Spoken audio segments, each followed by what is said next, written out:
This is the War Room Roundtable podcast, the show that takes you around the world to share interviews with some of the most successful and relevant businessmen and women on the planet. Hear their stories and get the most important business lessons they've learned on the road to success, and get exclusive advice on how to implement their successes into your life and business. The War Room Roundtable is brought to you by your hosts, Jason Miller, CEO of Strategic Advisor Board, and Phillip Lanos, CEO of Own the Rhythm, and former podcast host for Entrepreneur and Inc. magazine.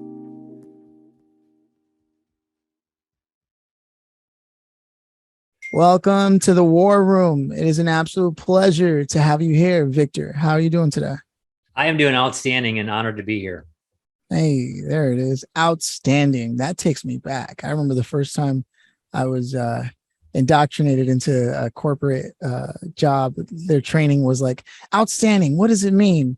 We have to, adhere you to this. So if we dig into your past, I'm curious, do you come from a family of entrepreneurs? Yes and no, I guess. Yes, because my dad was a dairy farmer. So I grew up on a dairy farm. So, he did have the family farm, and we ran that business. But I don't think he really set out to be a business owner or anything like that, other than just running the family farm. And obviously we know from a farmer standpoint, there's a lot of work entailed and involved. And that's probably where I've learned. Actually, I know for a fact that's where I learned my work ethic, and following my dad's footsteps are what I've learned at a young age on the farm. Oh, wow. Man, you and Jason have that in common in terms of origin story. So we'll get to that. So then how did you break away into business? Because you got Victory Driven, right? And you have to sort of elaborate on what that is. But before we get there, what happened? Was it like college? You decided to drive away from that, or where does this origin story take place in business? I think there's a lot of little factors along the way, and part of it, I'm going to sort of knock myself down a little bit, whether it's my stupidity or my hard-headedness. But the reason when I graduated high school and I went in the Marine Corps is because I didn't want to go to college. I wanted a challenge. And, you hear a lot of people that, okay, they start boot camp, they may not make it through boot camp, and it's tough, and it's, all those things. And as an 18-year-old young man, I was like, all right, that's what I want. And you know what? I want to go serve my country, and I want to go down this pathway. And then I did that. And then I got out and I realized I needed the college education. So I did that path. But then I come from the fitness industry. I've been 25 years in fitness, and I worked for a large corporate organization, fitness club, fitness chain for 6.5 years, and realized, hey, wait a minute. I'm making this guy or this company a lot of money, and I'm pretty good at my craft. I'm going to go and do my own thing. So I jumped and had either that entrepreneur mindset or resilient backbone, or again, maybe it could have been plain stupidity at the time, that I opened my own personal training studio. And my first one was a huge success. I sold it to one of my trainers that worked for me. And I always joke too that that's probably where I should have stopped, because I was ahead of the game and I was doing good, but I wanted to go bigger and better. And then I started to expand, and then I opened up this big Taj Mahal gym at the time, if you will. It was known in the community as this big, beautiful, everything was very, very well done. And I had a really good staff. And 2008, 2009, the financial crisis hit, the recession hit. And I had this $3 million facility and 2 investors. And between the 3 of us, we went down hard. And I went through a bankruptcy. I went through a divorce. I lost my house. We lost an SUV. One thing after another, saying just check all the boxes. It was, I was on the bottom of the pit, and then fitness was all I knew. And I knew I could probably make my way back quicker by starting another one than if I went and got a job. So I opened up my 3rd facility, which was a boot camp training facility. Boot camps were really hot at the time, just coming out of the scene. And then I grew up that. And since then I've pivoted since our pandemic here, and I've taken everything online. But it was, the good, the bad, and the ugly of me growing as an entrepreneur. But it's probably those bad times that I grew the most and learned the most. And now I'm in a position in my life to try to help others pivot or go through those tough times or those challenges in their life. Oh man. you gave us a lot, and I'm grateful that you opened up about all of that, because some people will be going through something, not to make light of the situation, but it won't be as trying all at once, right? Not everybody gets hit like that. I mean, to have been able to invest in this beautiful property, like you said, the Taj Mahal of gyms, only to have to face 2008 head on, and what that led to, which was a sort of a tipping of the dominoes. For most people, that would have been it. Even if they knew they could go back to business, like, you know what, never again, it's too much risk. Look at what it's done to my life, et cetera, et cetera. But in true entrepreneur fashion, it didn't stop you. In fact, you were like, I think I'm going to go at it again, but different this time. And I'm always curious where that quality comes from, because it seems like entrepreneurs just can't be stopped. The real ones, and Jason and I talk about this a lot on this show, the real entrepreneurs, the ones that just, they don't know how to be any other way. It's just, it really is something you're born with. You you can teach a lot of things in business to people, but you cannot teach grit. Not like that. Not that kind of grit. Do you have any, can you attribute that to anything? I mean, is it growing up watching the dairy farm and all those things, and just hard work, and that never scared you? Or what do you think it is? Yeah, I don't know, Phillip. That is a great question, because I think there's a little bit of everything. And I think that's one thing that quality that has served me well. And it's like, no matter what, when you get knocked down, you get flat on your back, you get ran over. I mean, you're at the bottom of the bottom.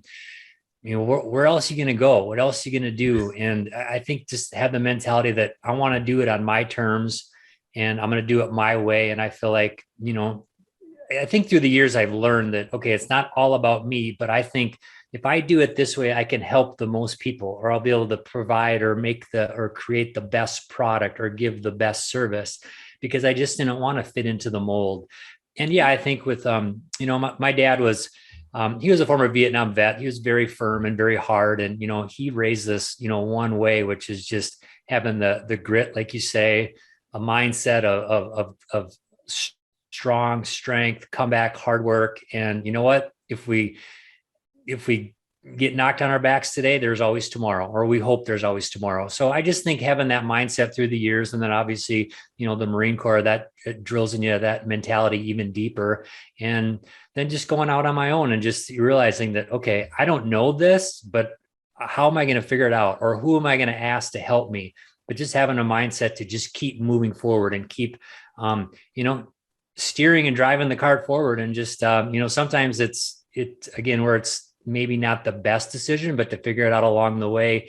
But people either have it or they don't, whether it's just that power within or innate that I'm going to do this and I'm going to overcome this. And, I love to encourage people today that no matter how bad it is, I mean, there was even a bout in there that I didn't share with this, but where I, 2 times I almost tried to take my life. I was suicidal. I was battling severe depression, and thankful the hand of God intervened in my life, because there was just, there's so much more. I've got 3 beautiful, loving teenage daughters today that, that I'm so glad that I didn't say no, and I didn't, follow the demons that was going to drag me down and just stay at the bottom, but to get back up and to rise back up, because there's always a new day. There's always another fight to fight, but it's just, I guess, keep going and to never stop. I mean, there's days where we got to take a break. We got to, catch our breath. We might have to, sit on the sidelines for a bit. We might have to level up and learn some new skills.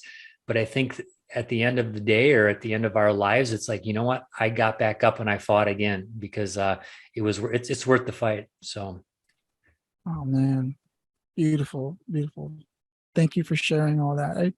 Jason and I talk about that a lot, and I'll step over and let Jason touch on it, because I know he's going to. Yeah. So you and I have very intersecting backgrounds for sure. I grew up on a farm. My dad was a Vietnam vet and joined the military myself and all that stuff. I was just stupid enough to do it for 23 years.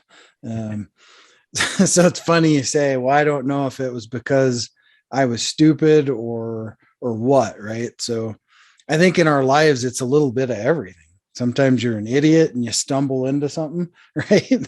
And, but a lot of it is just, it's pure resiliency, right? Yeah. Agreed. That's what I think. It's just resiliency. Because my wife said the other day, I don't know what, we were doing something with local stuff, and all these young kids were running and all this stuff. And, you know, it's like, yeah, I still keep up with the best of them, right? She was like, that's stupid. Why would you do that? And I said, well, because you just said it, because I'm stupid enough not to quit. That's why. Have a damn heart attack before you freaking stop. Because in business and all these, you just don't know any better. It's either you either keep your foot on the pedal or you let it off and you get your ass kicked. So yeah, it sounds like our wives know each other, Jason, because I hear the same thing.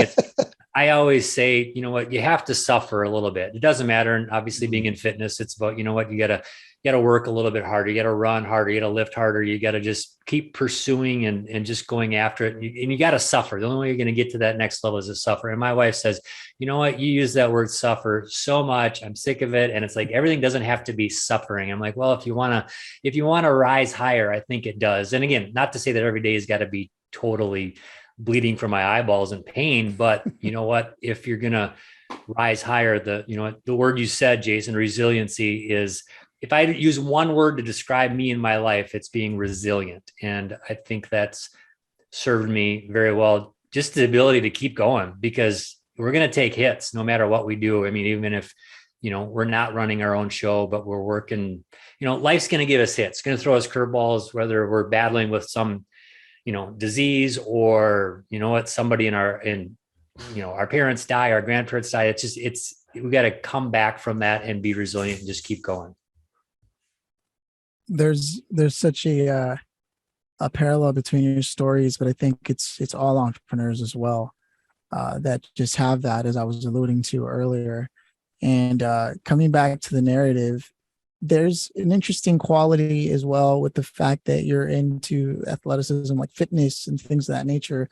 That mindset also goes such a long way in terms of stretching and growing, right? That's what you mean by suffering, is you got to put in a little bit of stretch, right, into what you're doing.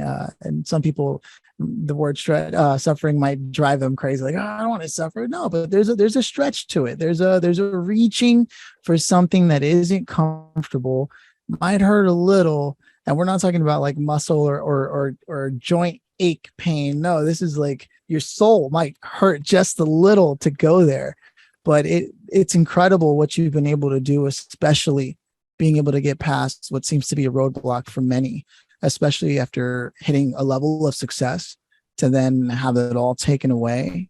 It's fairly common knowledge these days in the number of interviews that I've done over time, that entrepreneurs suffer quietly, quite a lot. As leaders, they can't tell their team everything, right? Like, oh, this next 2 weeks is all the payroll we have left. What am I going to do? Like, when you start piling on those kinds of issues, and it's not just the payroll, what does that mean for my family? And just the sheer amount of weights that are tacked onto the shoulders of entrepreneurs. It's incredible that they don't have those thoughts every day. So thank you for sharing something so personal. I know that many who are listening will appreciate that. We've had a number of conversations on this show about that. And there's so many opportunities to help each other by just acknowledging that all of us go through it. And my mentor once told me something years ago, that we have to redefine the way friendship looks to us when we're leaders. And I think this is a clear example of that, because as entrepreneurial leaders, and I promise I'll get to a point here in a question, but as entrepreneurial leaders, you sort of do stand alone on a rock a lot. Even if you work with your team, at the end of the day, there's this vision and this operator coming from you, right? And so with Victory Driven, I imagine the name that you chose, is that what got you through it? You decided you were going to focus on the wins, and is that sort of how that came about? Exactly, Phillip. And that's so true with, I didn't mention too, I mean, when I was going through some of these hard times, I started picking up addictive tendencies. So then, long story short, I ended up in a 12-step program, overcoming addictions and getting through counseling, because we start to go down other paths that don't serve us well. I always remember trying to hang on in 09. My monthly amount to cover was over $60,000 to keep the doors open. And I remember we were just bleeding. And I was like, oh gosh, any day. And you take that thought process home at night and you don't share it with anybody, other than maybe your wife, if you dare go there, because you don't want to dump on her that stress. And now she's carrying it because I'm carrying it. So we start to go down a path that doesn't serve us well. And then again, when I felt like I'm at the bottom of the pit and I've got nowhere to go, all right, I got to get my mindset out right first. So I leaned into my faith. I've had other men around me that would help pick me up and support me. And then, just having that driven mentality, which is what I preach to my clients today and my coaching clients. And when I speak, it's about, you just gotta, this resilient backbone again. I'm driven to succeed. I'm driven to overcome. I'm driven to come back. I'm driven to, I can't do it on my own, but I got to have that mentality and that focus every day to have that driven mindset that, today might suck, or this sucks being here, but I want to take one more step out of this pit today or tomorrow, and then another step the next day and another. And you know what? We got 10, 20, 30 days in a row. We've taken 10, 20, 30 steps out of the pit, and we're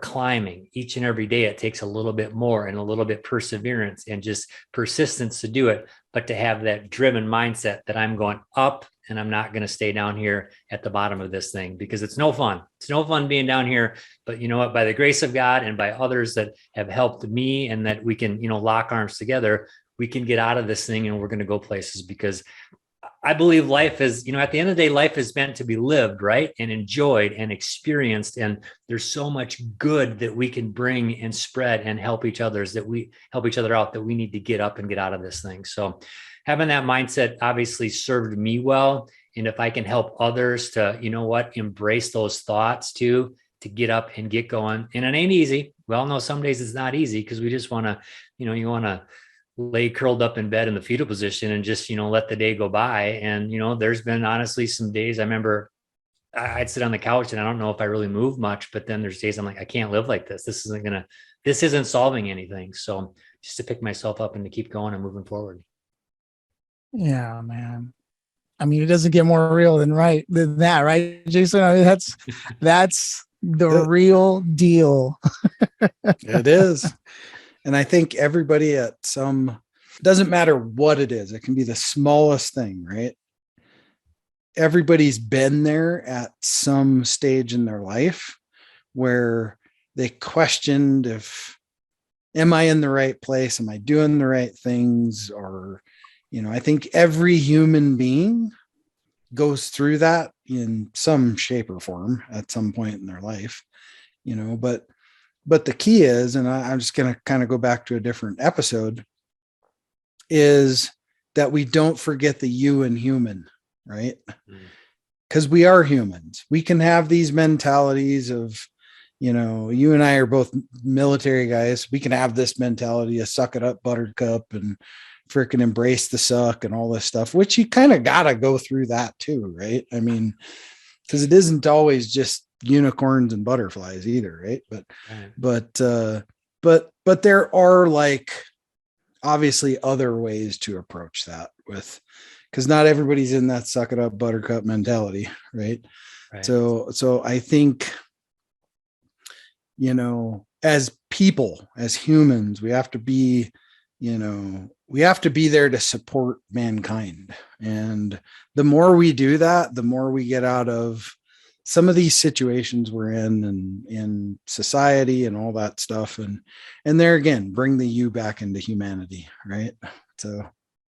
Exactly, Jason. And I think that was one mindset too, that I had going through this, and just like, okay, this isn't all about me. This isn't all about, I got a family to support, and I've got kids, and I got to, do what I got to do. But there's people out there that, either need to hear my story, or that I could help, or that I can reach back and give them a hand and pull them up.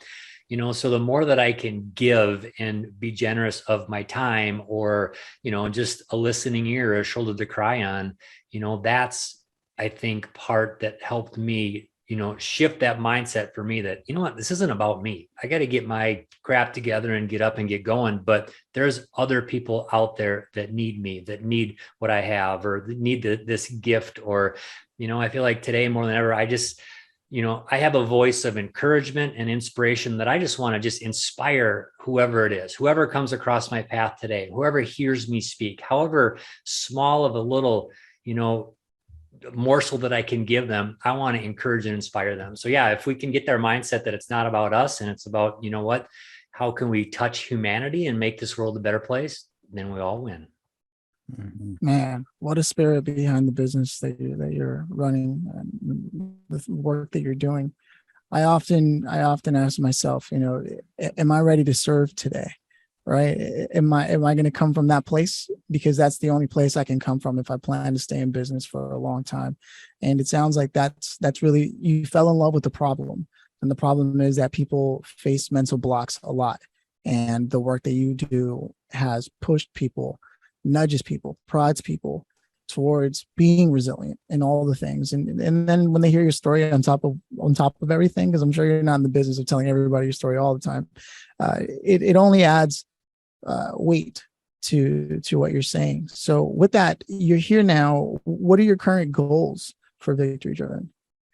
Well, what I'm trying to do is I really want, it's funny because for 25 years in the fitness business, I've trained people in person. I've had physical locations, and since the pandemic, we've taken a major pivot, and now I do most of my business online and through coaching and speaking. And I'm trying to expand my business in the online arena, just to make I want to make more of a bigger impact in more people's lives. So to be honest, I'm still navigating that, but I really want to touch and change lives with a message of resiliency, with a message of, if I can help, typically people come to me and they want to lose weight or get fit. And I love that because that's what I know, but that's such a small piece of the puzzle. And then we talk about, the mindset and the attitude and having a servant's heart and doing all those other things, which I really, that fires me up to talk about that, because then I can, my story of my past, successes and failures, I can relate to that and help them. So I guess to answer that question, Phillip, is like, I want to speak to people that want, they've been knocked on their back, they've fallen down, they've been bankrupt, however that can apply to their life.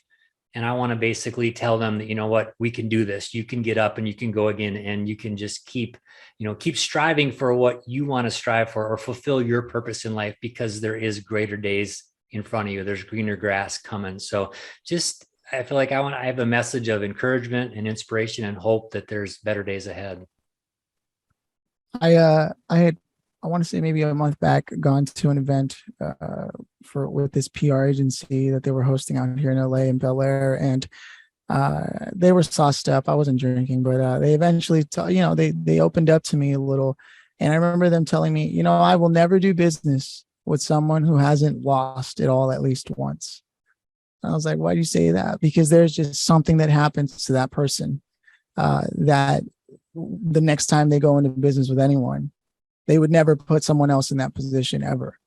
And I think there's something valuable to that. I imagine venture capitalists are probably along that same line of thinking, if my conversations in the past have been correct. I was wondering, what is something you yourself look for when working with someone in the world of business? Probably a couple things that stand out to me is probably number one is integrity. And, I love that if we've, failed or had a setback or made a mistake, people just own it right from the get-go, or gosh, you know what, I screwed up, I'm sorry. That goes a long way with me. Also just having an attitude of excellence, that I want to give it my best. And if my best isn't today, I'm going to try to learn and develop a skill to become better. And then I would say growth. I love people with a growth mindset that, I want to, whether I want to grow personally, I want to grow professionally, I want to be a better, fill in the blank, whatever it is, knowing that I'm going to be better at 30 than I was at 20, better at 50 than I was at 40, that I'm constantly growing, learning, changing, adapting, and becoming better, at my craft, but then also personally too. So I think those are some of those big values that, jump out to me, or that I try to live by them. And then I look at other people that I want to either collaborate or work with that, share those same sentiments. Love it. Jason, you want to chime in on anything? Yeah, there's so many things in this conversation that hopefully people are really listening to what is being said, because every journey has its challenge, right? But that's why I always say I don't worry about the destination ever, right? The destination's too far off, and hell, we might never get there, right? So just worry about the journey. Worry about today. Don't worry about it. I'm just saying, focus on today. Focus on, what can you affect today, tomorrow, Friday, whatever. But, so many people get stuck in this. I need to plan 10 years out, right? Yeah. You don't know what's going to happen in a year, let alone 10. And now I'm not saying go through business and life blinder than a bat, but focus your energy on, what's right in front of your face most of the time, And I think don't mean to interrupt, Jason, but I think a great lesson in that was this pandemic. I mean, look, 2 years ago, I mean, we all got, stopped in our tracks, especially, entrepreneurs, and like, okay, what do we do now? I mean, for me, my doors are being forced shut, and I'm like, okay, I only make money when people come through that door. So what am I going to do? And, we had to obviously make a quick pivot, but yeah, it's a major lesson I think we've taken from these last 2 years. Yeah. And I don't know how many times I've said it to like up and coming business owners or entrepreneurs, or they're like, well, this ain't working, or that ain't working, or, I got to be doing this or chasing that or doing this or that or this or that or this or that. It's just like, stop. What is right here in front of your face that is your winner? What is that? What's right here in front of your face that's just like poking you in the eye, and you just keep not paying attention to it, right? Know that, and that's all you need to know, because then you can develop off of that. But, a lot of people they chase, and I'm not saying don't chase dreams and all those things, but you also have to chase where you can eat, what feeds you every day too, and takes care of your family. And, it's not a Hollywood situation by any means, but most of the time it is. It's sitting right there in front of you. All you have to do is open your eyes. Yeah. Very true. Man, this conversation is it's getting deep, and I'm here for it. So with that though, so we've established the plan moving forward, and given that a lot of your work is remote and you wanting to scale up the impact, I imagine you'll be creating courses or hosting webinars, so something along the group training, something along those lines. Where should people be reaching out to you to connect with you, to check in on what you're up to? Yeah, you can go to my website, which is victorstraw.com. Just my name, my first last name, victorstraw.com. And it has one of my, it's basically one of my offerings is on there right now that I offer. I do a 21 days to victory sort of quick start fitness program. And then I also do some masterminds and group coaching. And it's available on my website right there. Otherwise, you can always email me too if you have questions, or if anything that I can, I love to speak and speak to organizations that basically, want to be inspired or encouraged, or church groups. So you can always email me at victor@victorstraw.com, and I'd be happy to chat with you that way as well. And now, Victor, if you were able to go through a portal and it takes you back to that hard time, I want to say 2008, 2009, or somewhere roughly around there, when things were at their lowest of lows, and your future self, right, which is you now, were able to walk into that room, or where you were sitting on that couch contemplating all sorts of things, what would you say to yourself if you had one chance to really just shake yourself up and really get in there and change the course? Gosh, Phillip, you know what? Just you asking that question almost makes me pretty emotional. Oh, I'm so sorry, man. I would no, that's a really great question. What comes to my mind is I would just say, pick your head up, you're gonna make it. Because it was a very low time in my life, and I didn't know. And I think maybe by my decisions that I was gonna, self-destruct, take my own life, and just escape the pain. But knowing what I know now, and looking back, and no one likes, when you're going through hell, as the saying, when you're going through hell, keep going. We don't like it, but you look back now, and I'm saying, that basically made me a stronger man, a better husband today, a better father. I've really plugged into my faith more than I've ever been. It's those times that make us. And looking back, I would have said, if I could have just like, what, pick your head up, you're going to make it through this. Because it was a very, very tough time, but I'm glad I'm on here today and be able to share this with you. Cause it's, looking back then it was, am I going to make it? But thankfully, by the grace of God, I did. Yeah, man. Just stepping into the room saying, this is the moment that makes you. From here, you will design yourself. Oh, man. Yeah, that's powerful. Such a powerful moment. And so with that said, I'm going to carry it over into the grand finale if there's no objections from Jason. Oh, shoot. So, Victor, it's been a pleasure having you on. The grand finale question is, if you could have invited anybody, your pick of the litter, dead or alive, to join us today, who would you have loved to have had here to contribute or listen, and why? There's a couple that come to mind. I lost my dad a few years ago, and I would have loved to have him, be here. And, it's funny because he was very firm and hard on me and my brother growing up on the farm, and he was an alcoholic and everything, but through his, hard or rough hand in my life, he really helped me, I want to say, either rise back up or become great because of his strength. So, as a teenager, I look at it as like, oh, he was so tough and hard on us, but because he was tough and hard on us, that was one of those things that I think made me great.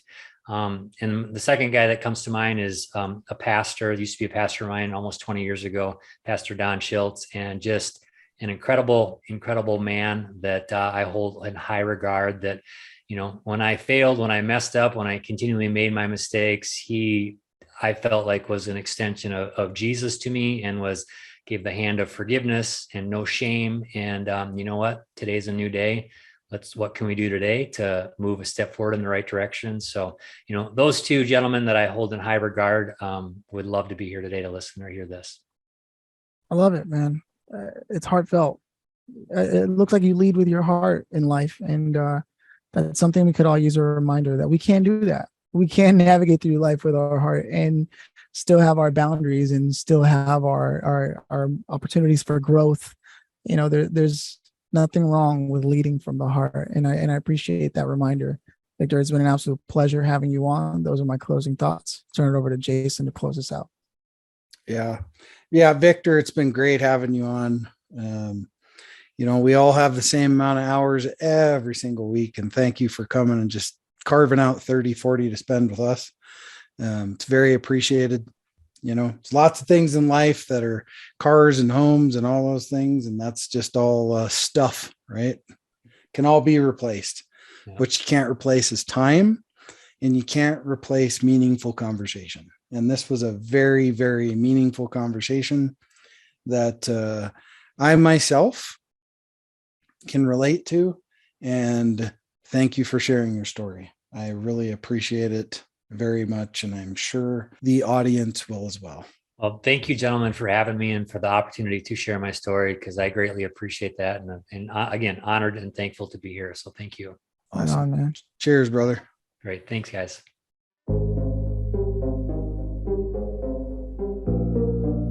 Thanks for listening to the War Room Roundtable with your hosts, Jason Miller and Phillip Lanos. Please leave your feedback and visit strategicadvisorboard.com to get the latest and greatest business advisement on the planet. Follow us on social media for updates. And always remember, if you can dream it and believe it, then you can go achieve it. We'll see you in the next episode.